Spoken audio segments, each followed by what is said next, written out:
SS news நேயர்களுக்கு வணக்கம். நான் செய்தியாளர் உதயகுமார். E20 பெட்ரோல் அறிமுகப்படுத்த போகிறாங்க. இந்த E20 பெட்ரோல் வாகனங்களுக்கு ஏற்புடையதாக இருக்க போகிறதா இல்லையா? ஏன்னா வருவதற்கு முன்னதே பலரும் பார்த்தீங்கன்னா பல கருத்துக்களை தெரிவிக்கிறார்கள். இதனால் இன்ஜின் பழுதாகிவிடும், மைலேஜ் வராது அப்படின்லாம் சொல்கிறாங்க.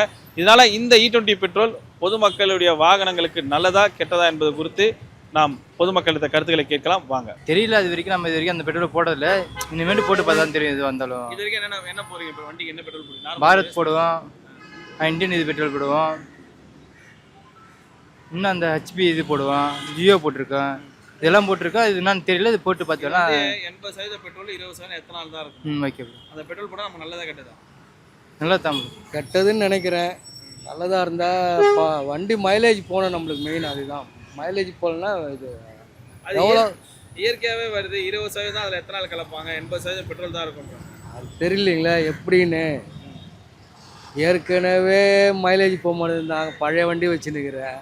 E20 பெட்ரோல் ஒரு வகையில் நல்லதுன்னு சொல்லலாம். ஆனால் 23க்கு முன்னாடி வந்த வெஹிக்கிள்ஸ்லாம் இப்போ சோல் பண்ணிட்டு இருக்காங்க. ஏன்னா E20 பெட்ரோல் 23க்கு அப்புறம் அந்த வெஹிக்கிள்ஸ்க்கு தான் சப்போர்ட் ஆகும்.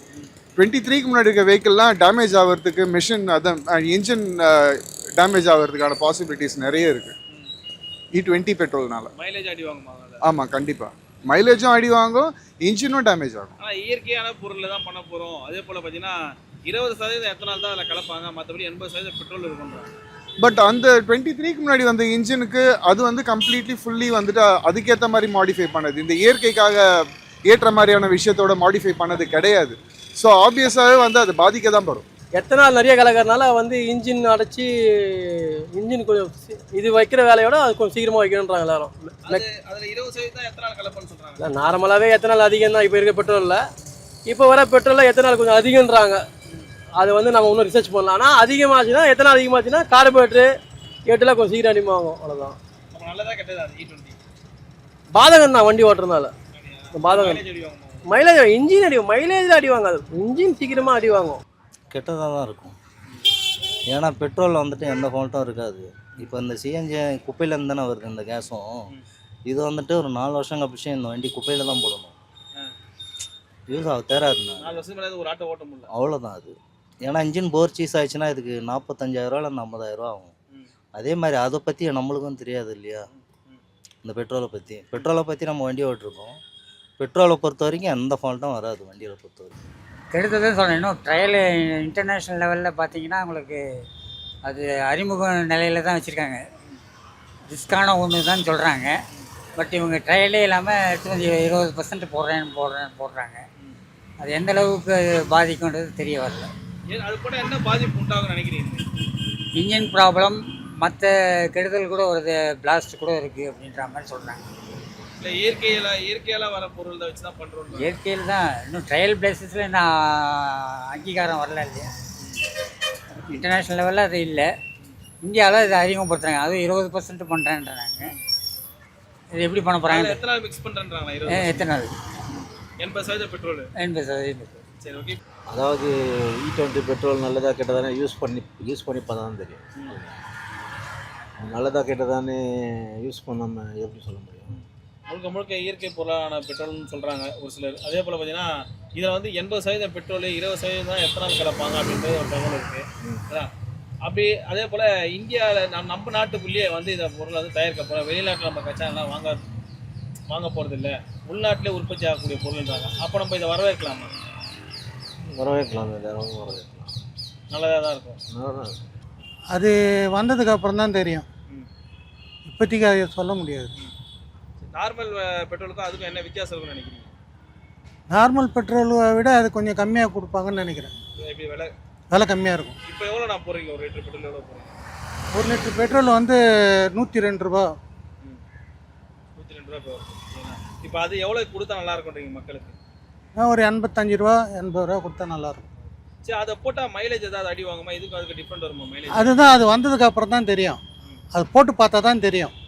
இப்போ அவங்க அதை எடுத்துன்னு வந்துட்டாங்கனாக்கா இவ்வளோ மைலேஜ் வரும் கொள்ளுன்னு அவங்களே சொல்லுவாங்க அறிக்கையில். அதை வச்சு தான் நம்ம போட முடியும். சிலர் வர்றதுக்கு முன்னாடியே சொல்கிறாங்க, இதெல்லாம் அந்த வண்டி போட்டால் மைலேஜ் வராது, பெட்ரோல் போட்டால் அப்புறம் இன்ஜின் அடி வாங்கும் அப்படிலாம் சொல்கிறாங்க. அதுதான் நம்ம அதை அதை போட்டு பார்த்து ஓட்டினா தான் நமக்கு தெரியும். அதை போடாமல் நம்ம வந்து சொல்ல முடியாது. நேச்சுரலாக பண்ணுறதுன்னா ஓகே, பெஸ்ட்டு தான், கண்டிப்பாக கொண்டு வரலாம். அதேமாரி ப்ரைஸு பட்ஜெட் எப்படின்றதும் பெஸ்ட்டாக இருந்ததுன்னா கண்டிப்பாக கொண்டு வரலாம். 90 ரேஞ்சில் கொடுத்தாங்கன்னா ஓகே தான். ஏன்னா இப்போ சிஎன்ஜிலாம் வந்துடுச்சு, சிஎன்ஜி 95 சம்திங் போயிட்டுருக்கு. 90 கொடுத்தாங்கன்னா அதை விட கொஞ்சம் கம்மியாக கொடுத்தாங்கன்னா ஓகே தான். இப்போ எல்லாருக்கும் ஃபீஸிபிளாக இருக்கும். இப்போ வர வண்டியெல்லாம் லேட்டஸ்ட் வண்டியெல்லாம் யூஸ் பண்ணலான்னு சொல்கிறாங்கல்ல, அதுக்கேற்ற மாதிரி தான் தயார் பண்ணியிருக்காங்கன்னு சொல்கிறாங்க.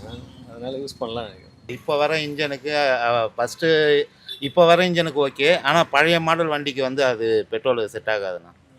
அது இன்ஜன் கொஞ்சம் அடி வாங்கும் நம்மளுக்கு. அந்த பெட்ரோலுக்கு வந்து இப்போ புது வண்டிக்கு ஓகே, BS6 அந்த மாதிரி வண்டிக்கு ஓகே, ஆனால் பழைய மாடல் வண்டிக்கு அந்த பெட்ரோல் செட் ஆகாது. தெரியல, எல்லாம் ட்ரை பண்ணி பார்ப்போம். ஏன்னா ஆரம்பத்தில் இப்போ தானே கொஞ்சம் கொஞ்சமாக வந்துட்டு இருக்கு. ஏன்னா ட்ரை பண்ணலாம்.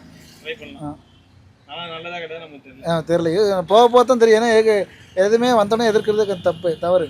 வந்தோடனே கொஞ்சம் யூஸ் பண்ணி பார்த்து அப்புறம் முடியலன்னா அதை நம்ம இது பண்ணிக்கலாம். இப்போதைக்கு நேற்றுக்கு நியூஸ் வரலாம் பார்த்தீங்கன்னா பெட்ரோல் வந்து எந்த இன்ஜின் ஃபால்ட்டும் வராது, போட்டு ஓட்டலாம்னு சொல்லியிருக்காங்க சென்ட்ரல் கவர்மெண்ட்லேயே. அதனால் வந்து அது இப்போதைக்கு இப்போ தான் என்ன சொல்கிறது, உடனே தெரியாது நமக்கு. வண்டியில் வந்து யூஸ் பண்ணதுக்கப்புறம் தான் தெரியும் நம்ம. ஆனால் அவங்க சொல்லியிருக்காங்க இந்த மாதிரி எந்த ஃபால்ட்டும் வராது, வந்து இதனால் இன்ஜின் ஃபால்ட் வராதுன்னு சொல்லியிருக்காங்க. அதான் அதனால இப்போ மைலேஜ் ஏதாவது அடி வாங்குறதுக்கு ப்ராப்ளம் இருக்குமா நமக்கு? மைலேஜ் வந்து சேஞ்ச் ஆகாது சொல்லி அதுவும் பார்த்தேன் நான், அதுவும் போட்டிருந்தாங்க. மைலேஜ் சேஞ்ச் ஆகாது, இன்ஜின் எந்த ஃபால்ட்டும் வராது சொல்லியிருக்காங்க. மற்றபடி பார்த்தீங்கன்னா என்ன சொல்கிறது, நம்ம வந்து அந்த கச்சா எண்ணெய் இறக்குமதி வந்து கம்மி பண்ணிக்கலாம் அப்படின்றதுக்காக வந்து அதுதான் வந்து சொல்லியிருக்காங்களே தவிர, ஏன்னா வெளிநாட்டிலேருந்து இப்போ நம்ம கச்சா எண்ணெய் வாங்குறத விட நம்ம உள்நாட்டிலே வந்து பண்ணிக்கலாம் சொல்லியிருக்காங்க. அது வந்து குறைச்சிக்கலாம், அதை வாங்குறது வந்து நம்ம வந்து நிறுத்த முடியாது. கச்சா எண்ணெய் வந்து இறக்குமதி வந்து கம்மி பண்ணிக்கலான்றது அவங்களோட ஐடியாவாக சொல்லியிருக்காங்க. வரட்டும், ஃபஸ்ட்டு சிஎன்ஜின்னு சொன்னாங்க, அப்புறம் வந்த பிறகு நல்லா தான் இருக்குது. அதே மாதிரி E20 பெட்ரோல் வரட்டும், எப்படி இருக்குது பார்ப்போம். இதனால வந்து நமக்கு மைலேஜ் ஏதாவது அடி வாங்குறது, இல்லை இன்ஜினில் பழுது ஏற்படும், அந்த மாதிரி விஷயங்கள் எல்லாம். ஃபஸ்ட்டு இது ஆரம்பத்தில் அப்படி தான் இருந்தது. சிஎன்ஜி வந்த பிறகு நிறைய ஃபால்ட் வந்தது. அப்படியே கொஞ்சம் கொஞ்சமாக வந்து அரெஸ்ட் பண்ண ஆரம்பித்தாங்க. அதுக்கப்புறம் ஓகே, நல்ல மைலேஜ் எல்லாமே வருது. அதுவும் வரட்டும், எப்படி இருக்குது பார்ப்போம். ஓகே ஆயிடுச்சுன்னா அதுவும் பெட்ரு தானே, பெஸ்ட்டு தானே. வரவேற்று பார்ப்போம், அதுக்கப்புறம் என்ன நடக்குது பார்க்கலாம். வாகனத்துக்கு வந்து ப்ராப்ளம் தான் வரும். அது மிஷினுக்கு அதான் அது எத்தனால் அதிகமாக கம்மியாக இதாகுதுனால ப்ராப்ளம் வரும். அது இப்போ அது மேனுஃபேக்சரிங்காக BS6க்கு அதுக்கு தகுந்த மாதிரி வண்டி இன்ஜினோட இது இருக்காது, அதனால ப்ராப்ளம் வரும். அப்போ அந்த பழைய இன்ஜின் வண்டிக்கெலாம் அதை போட முடியாது. ஆல்ரெடி இப்போது ஃபோர்டு இதுக்கே ஒரு இதில் பார்த்தேன். இதில் இப்போ நார்மலி இப்படி பெட்ரோலே அது கார்பரேட் ப்ராப்ளம் வருதுன்னு ஃபோர்டோட வண்டிலாம் ப்ராப்ளம்னு சொல்லி போட்டிருந்தாங்க. ஒரு இதில் ஃபேஸ்புக்கில் தான் பார்த்தேன். இப்போ E20 பெட்ரோல் போட்டால் வண்டி இன்ஜின் பழுதாகும், அது போல் மைலேஜ் அடிவாங்க. மைலேஜ் இதெல்லாம் வண்டி சீக்கிரமாக டேமேஜ் ஆகி திருப்பி நம்ம வேறு வண்டி புது வண்டி வாங்குற மாதிரி இருக்கும். ஒரு 5 வாட்டி வண்டி நின்று போச்சுன்னா சிலவங்க இருக்கிறவங்க என்ன பண்ணுவாங்கன்னா வேணான்னு சொல்லிடுவாங்க வண்டியை விட்டு. இப்போ நம்ம மிடில் கிளாஸ் இருக்கிறவங்க வண்டி வாங்கினா கஷ்டப்படுவாங்க. இப்போ 10 வாட்டி மெக்கானிக் செட்டு போச்சுன்னா நான் வண்டி மாற்றிடலாம் அப்படி தான் தோணும். அந்த நல்லது தான். மைலேஜ் போச்சுன்னா அதே போட வேண்டியது. எதை போடலாம்? பழைய பெட்ரோல் பஞ்ச பெட்ரோல் தான் சொன்னீங்க. E20 E7 கேள்வி இப்போ E20 ஒன்று வந்துருக்கு. கரெக்ட், E20 பெட்ரோல் வரப்போகுது. இது முழுக்க முழுக்க நம்ம உள்நாட்டிலே தயாரிக்கக்கூடிய ஒரு வரவேற்கத்தக்கதான். சரியா, அது வந்தால் எந்த அளவுக்கு நமக்கு வாகனத்தில் நிறைய பேர் என்ன சொன்னால், ஒரு சிலர் அவங்களோட கருத்து என்ன சொல்கிறோன்னா, இன்ஜின் அடி வாங்கிடும், மைலேஜ் அடி வாங்க. அதெல்லாம் சும்மாண்ணா, பராமரிப்பு கரெக்டாக இருந்தால் இன்ஜினில் அடி வாங்காது.